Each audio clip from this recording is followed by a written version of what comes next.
The town felt wrong from the moment we arrived. A quiet, forgotten place swallowed by an ancient, gnarled forest. My parents saw cheap land and a fresh start. I saw shadows that clung to the edges of the woods when you stare hard enough. A darkness that didn't retreat even in the brightest daylight. It started subtly. Strange noises at night, like the wind was trying to speak, whispering just outside the range of hearing. A scratching sound, faint at first, like a branch against a window pane. But we had no trees that close to the house. Soon, the whispers became screeches, a terrible, guttural sound that would jolt me awake in the dead of night. That's when I first saw it. Through my window, 2 points of light glowed in the impenetrable dark of the tree line. Then one night, the scratching was at my own window. A face materialized from the blackness, pressed against the glass. It was horrifying. Dirty, matted fur, a long twisted snout, and horns that curled like a goat's. Its eyes were pure, malevolent intelligence. It just watched me, its breath fogging the glass. Things escalated. I'd wake up sensing a presence, and peeking out my bedroom door, I'd see it. A tall, hunched silhouette standing at the far end of the dark hallway, its head slightly tilted as if listening to me breathe. It was studying my family. My mom got up for a glass of water one night and froze, her hand halfway to the faucet. She didn't see it, but I did, from the crack in my door. The creature was standing in the darkest corner of the kitchen, utterly still, a predator in its den. She just felt its presence, a primal fear that sent her running back to bed without the water.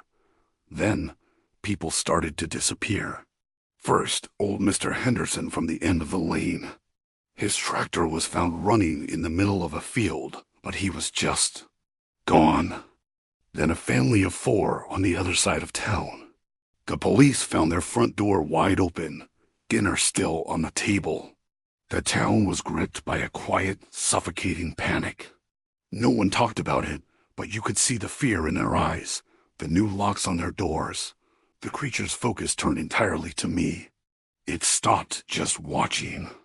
Now, it was trying to lure me out. I'd hear a voice, a soft, distorted mimicry of my mother's, calling my name from the edge of the woods. "Edie, come here. I have something to show you." But I knew what was out there, waiting in the trees. The nightly scratching became more frantic, more aggressive, the screeches louder, filled with a terrible, impatient rage. One night, the scratching wasn't at the window. It was from under my dad's bed. He was a practical man, not one for monsters. Angry he is awake. Dad was scarier than any monster when he was woken up. Annoyed, he grabbed a flashlight and knelt to look. "Probably just a raccoon," he muttered. The scream that ripped from his throat was nothing human. I saw it all from my doorway, paralyzed with terror. A gnarled, furred arm shot out from under the bed, clawed hands digging into his ankles. It dragged him out, kicking and screaming, pulling him down the hallway with impossible strength. The front door splintered open, and he was gone, dragged into the silent, waiting woods. I never saw him again. My mom and I left the next day. After that, everything stopped. The news reports from the old town went silent. No more missing people, no more unexplained events. It was as if a storm had passed. Years have gone by. I try to live a normal life, but I can't. The memory is seared into my mind. I haven't seen the creature since that horrible night, but I know it's not gone. Every time the wind howls, every time a shadow moves in my peripheral vision, I feel it. That same cold, watchful presence.